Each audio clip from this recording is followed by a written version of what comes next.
Raise your hand if you've been feeling stressed. On today's episode, I get to talk to you about 11 ways I have used stress-relieving tactics to feel more relaxed and less stressed in my life, because my life has been crazy lately, and I'm sure yours has been too. And if you have, listen for these 11 tips and a funny story at the end.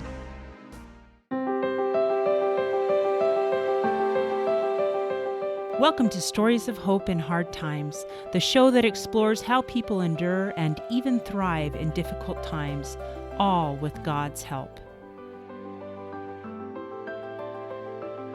I'm your host, Tamara K. Anderson. Join me on a journey to find inspiring stories of hope and wisdom learned in life's hardest moments. Welcome to another episode of Tamara's Takeaways. Last week I had the opportunity to interview Abel Keogh, and he lost his wife when he was very, very young in their marriage. But one of the things Abel commented on was one of the things that got him up and out of bed when he was really, really stressed was this pull to get up and run. That was one of the things in his routine, and it was something that helped him get up, get moving, and process the stress one more day.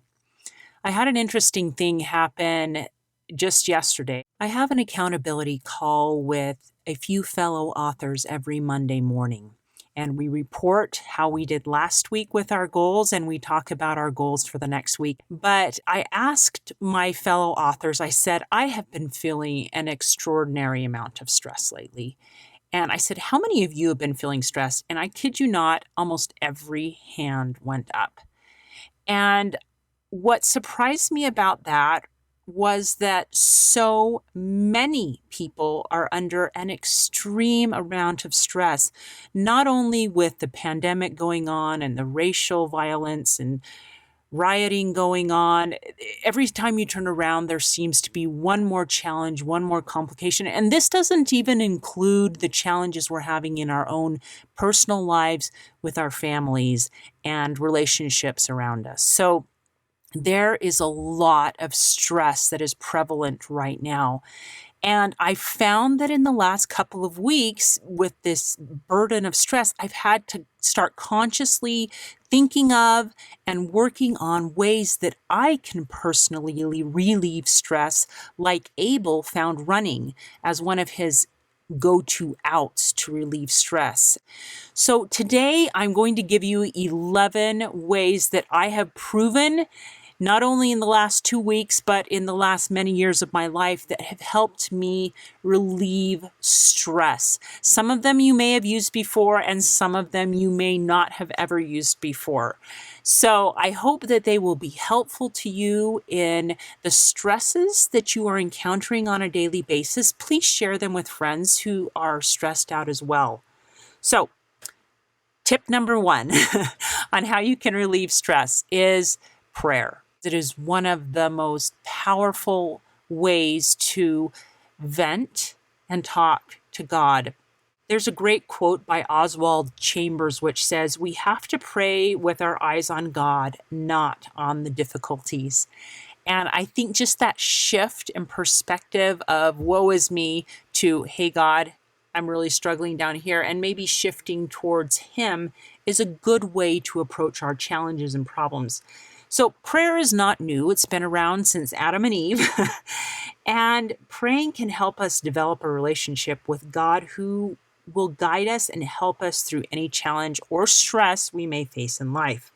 Prayer gives us the opportunity to express gratitude, but to also invite God's Spirit into our lives, which can help us maybe think of ways to manage stressful situations or stressful times in our lives that we maybe hadn't thought of before. And the great thing is, because God is smart and all-knowing, He can help us with these things.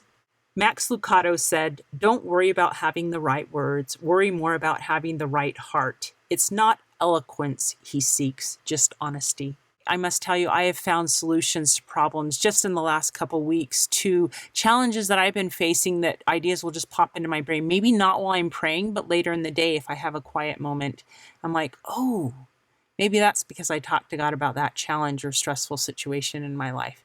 So pray. Number 2, prioritize exercising. Great quote by Jim Rohn. Take care of your body. It's the only place you have to live. So guys, when we have stress, it seems to, I don't know about you, but I feel the stress a lot kind of in my stomach area. And it's almost like this hard rock of energy that I need to get out of my body. And it's almost like a hyperactivity, like I have got to move to get this ball of stress out of my body. And I woke up Monday morning feeling particularly stressful. And since I was up before everybody else, I thought I have got to pray and I've got to go run. And I am not a runner, guys. I walk. I've never been a runner, but this ball of stress was so big in my stomach that I'm like, I've got to run. I've got to run it out. I've got too much stress and energy. And so I grabbed our dog, and it was early in the morning, and took him for a jog because Tamara doesn't run. So I jogged for, 50 yards, and then I walked for a little bit, catch my breath, jog for another 50. And I will tell you, that helped me so much to get rid of that kind of stress ball in my stomach. So exercising doesn't always mean going to the gym. You can do yoga, you can walk, you can run. And the cool thing about exercise is it produces endorphins, which naturally improve your mood, like immediately. So if you're feeling stressed or anxious or depressed, exercising really helps. I had the opportunity yesterday to talk to a dear and good friend who has struggled with major depressive disorder for probably at least 2 decades. And she mentioned both of these things. She mentioned both prayer and she mentioned exercising. And she says there are days she doesn't want to get out of bed, but she tells herself, you are worth it. And you get up and you exercise every day. And so she goes, sometimes it's too hot where she lives. So she has a little tiny trampoline in her room, and she will roll out of bed and make herself bounce on that little trampoline for at least 5 minutes. And she says it really does help her get up, get dressed, get moving. And that really does help improve her mood. Number 3, physical touch. Maya Angelou says, I've learned that every day you should reach out and touch someone. People love a warm hug or just a friendly pat on the back. And I know that touching people during coronavirus is like huge and taboo, but we all need physical touch. And so hopefully you have a friend or a family member you can pat on the back or touch or hug. I know that just giving my husband a hug a couple of times a day, I just feel like I melt when I'm in his arms, and that I can just physically feel the stress pouring off my shoulders, off my body. There really is something amazing about physical touch. Another cool thing I found out about physical touch or hugging is that when you hug someone, a hormone called oxytocin is released. This hormone is associated with higher levels of happiness and lower levels of stress. How's that? So, give somebody a pat on the back, hug a friend, and relieve stress at the same time. All right, we are on number 4, aromatherapy. I'll be honest, this is not one I had ever really thought of much as far as stress reduction, but I tried it for the first time. The other day when I was super stressed, I thought I was researching stress relieving tactics, and this one came up, and I thought, I wonder if it helps. I've never tried it. And so I happen to have like a little diffuser. I like the scents that you can put in there and just add a little bit of flavor to your room or something, But I kind of Googled what scents are popular with relieving stress, and I found that a lot of citrus scents are associated with relieving stress, like orange, bergamot, which is a hybrid between kind of a orange lemon and a lime, lemon, yuzu, which is a Japanese citrus, and neroli. So other essential oils that are proven to help decrease stress are rosemary, jasmine, sweet basil, clary sage, frankincense, patchouli, lemongrass, and lavender. And if you can't remember all of those at the same time, it's okay. I will put them in the show notes.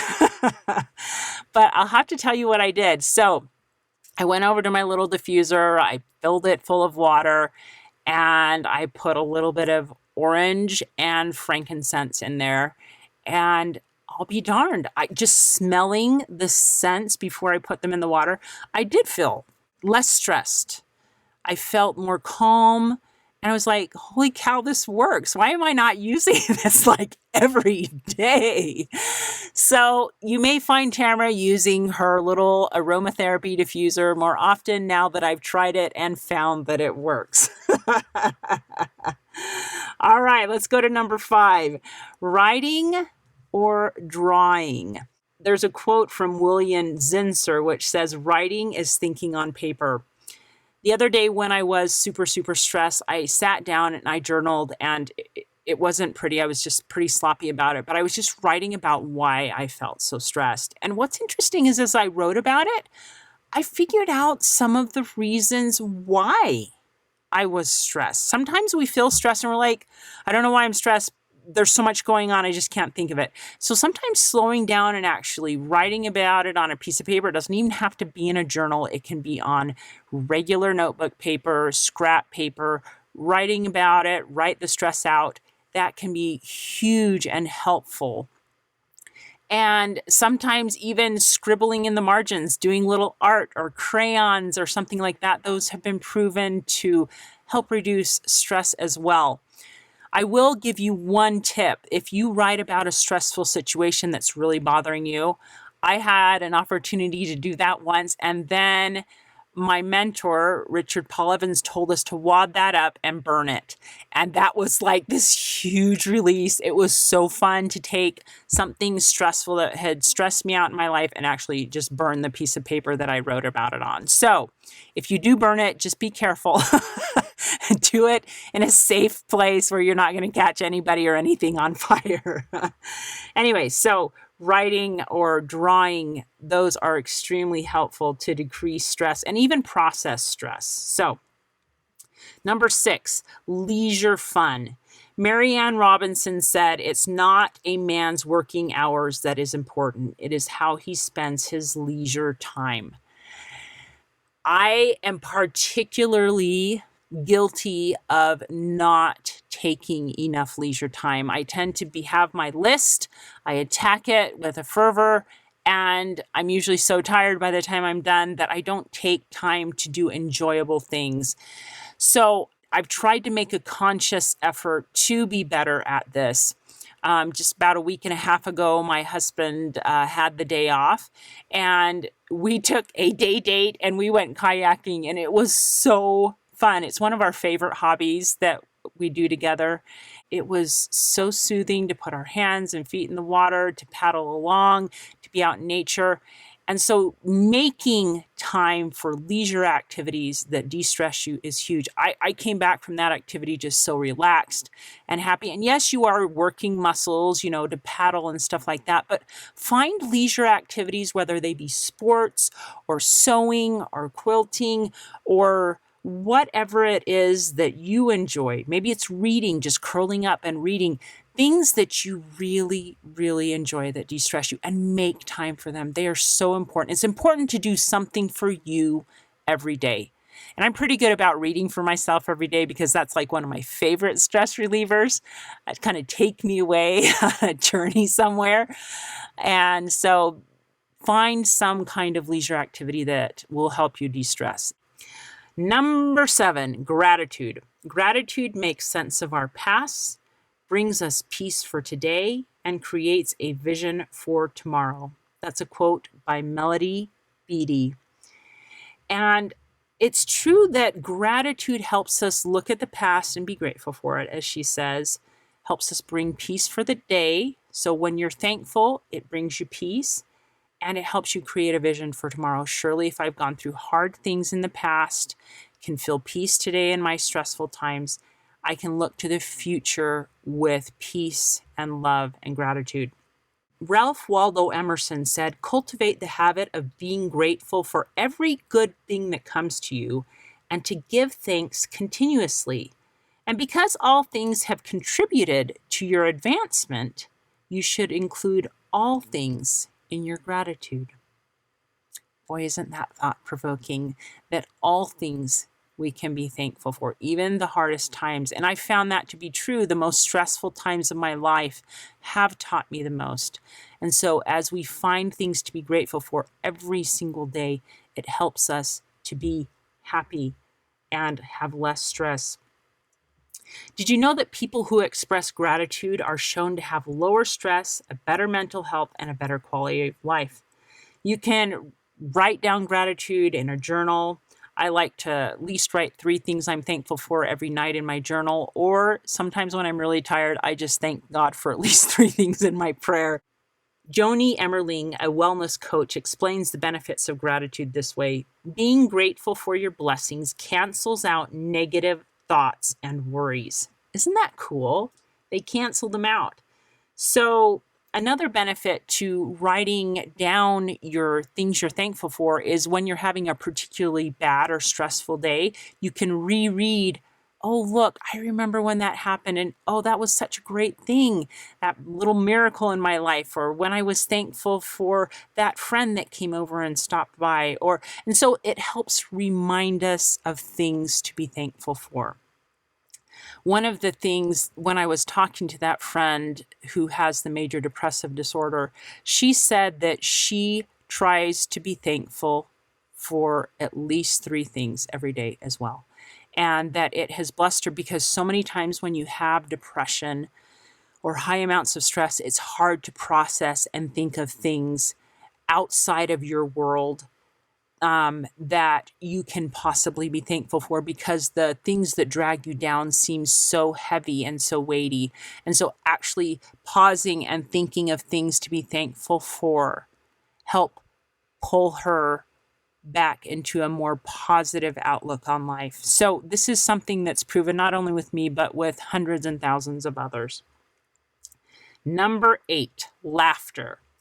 Laura Ingalls Wilder said, "A good laugh overcomes more difficulties and dissipates more dark clouds than any other one thing."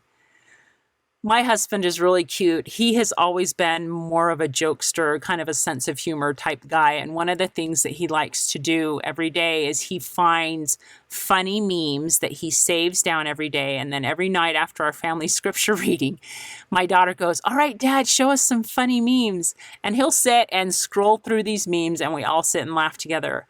And it's a fun little tradition that he started because that is totally his personality, but it has blessed our family in that we have a time when we can laugh together every single day, and laughing does dissipate stress. It's fantastic. Do you know that laughter also releases endorphins, just like exercise? And the cool thing about endorphins is they can improve your mood and decrease the stress-causing hormone of cortisol and adrenaline. So another example of laughter being really a good medicine is in 2001, after my husband and I were in a really bad car accident. I spent a week and a half in a hospital, and I was in a lot of pain, and I was having trouble breathing. And it was a hard situation. I wasn't used to being stuck in a hospital bed. I liked being up moving, but I just didn't have the energy to do much at that point. So my husband, bless his soul, brought me some VHS tapes. Yes, this is many, many moons ago. Some VHS tapes of the Three Stooges. And I remember he put those videotapes in for me, and I sat and watched the Three Stooges, and it made me laugh. Whether he was there or not, I could watch these little videos and reruns, and they just made me laugh. And so I found that laughter, even in a hospital bed, can be very, very beneficial, and it helps you de-stress. It helps you not think about the pain that you're in. It's so, so helpful. So find a TV show or a series or some funny memes or some comics that you can look at and read to help you get rid of stress. Number 9, just yesterday, I went outside because I was feeling stressed and stood out in the sunshine in my backyard for probably about 10 to 15 minutes. And it felt so good. And I could just feel the stress pouring off me. And it got me thinking, does getting out in the sun help you relieve stress? So I came inside and I started doing some more research on this. And I found that medical professionals say getting 5 to 15 minutes of sunlight, or vitamin D, as they call it, will help reduce inflammation, modulate cell growth, contributes to better sleep, stronger bones, improved mood, and lower blood pressure. So getting out in the sun really does help. If it's cloudy where you live, don't worry. You can get either a light box or take a vitamin D supplement. So get de-stressed and get a little sun every day. Number 10, we're almost done. Hammocking. I bet you were not expecting that one. Eric Stoltz said, "My perfect day is constantly changing. Right now, it would be to lie around in a hammock reading with a portable phone and a table of food next to it. I would spend all day there." So, yes, I am serious about hammocking. When my oldest son went to college, he found just great joy and enjoyment in hammocking. And I'd never heard of hammocking being a thing before, but I guess it's big on college campuses. Anyway, he brought his hammock home and we began to use it. And we have been delighted with the results. One day over Christmas, we strung it up between 2 trees on a beach in Hawaii and just sat in the shade enjoying the beach. And doesn't that picture just paint de-stress for you? So believe it or not, there are actual physical and emotional benefits to hammocking. People in South and Central America have been using hammocks to sleep in for centuries. Hammocks have been used to help with insomnia. They help you fall asleep faster and sleep more deeply. They improve blood circulation and blood pressure, get rid of toxins, improve mental health, and even as therapy. Our cute son, Nathan, who has autism, had a hammock swing in his room for years. There were times we feared he would swing so hard in it that we were scared he would actually rip the hinge out of the ceiling, but he never did. Hammocks have actually been used as therapy for especially children with autism or people with vestibular or balance issues. Interesting things about a hammock. You will get better sleep when you're in a hammock rocking. And when you get better sleep, you feel better, right? Swinging also helps improve your blood circulation, which can help clear congestion if you've got a cold. And it sure helps with stress reduction. Just earlier today, I went out on the back porch to have a snack and I sat in our hammock and just sat and swung. And I tell you what, sitting in the sun in a hammock, it just relaxes you. You can feel the stress just pouring out of your body. And before I knew it, my eyelids were drooping and I almost fell asleep. So there's something super relaxing about hammocking. If you've never tried it before, it is fantastic. I'll even put links to the hammock that we have. Final tip, number 11, napping. Here's a great and cute quote by Barbara Jordan that says, "Think what a better world it would be if the whole world had cookies and milk about 3 o'clock every afternoon and then lay down on our blankets for a nap." The National Sleep Foundation has found that naps help you feel more alert, energized, enhance your motor skills and attention, zap your stress, and boost your mood. So the more sleep you get, the less irritable and stressed you are. That's a kind of a no duh, right? But how many of us actually do it? For me, napping is good for the soul and for the souls of those around you. For me, I found that like a 20-minute power nap when I'm exhausted can help reinvigorate me for the rest of the day and makes me a happier person, and hence the people around me are happier, my whole family. So I found there are times I just have to get one. So those are my 11 tips for today. I've actually found many, many more. So I'll probably be doing a second podcast on stress relief tactics that I found which work. But don't forget these. Try them at least one, if not 2 or 3 or 4, if you are feeling particularly stressful. Prayer, exercise, physical touch, aromatherapy, writing or drawing, leisure fun, gratitude, laughter, sunshine, hammocking, and napping. All right, guys, we have to conclude with a funny story, and it has to do with stress relief. One day, probably about a year ago, I was feeling a particularly large amount of stress. And again, I had that kind of ball in my stomach where I just had that nervous energy, like I have got to get this out. And it was late at night. My kids were totally laughing at me at how I decided to get the stress out at that point. I started walking up and down our stairs and the levels in our house. And I did this probably for like 15 minutes until that stress ball in the middle of my stomach dissipated. So sometimes if you're stressed and you need to get that energy out, you can be creative and find solutions even within the walls of your own home, walking up and down the stairs, jumping in place. Maybe you have a punching bag or a punching pillow that you were going to punch the stress out on.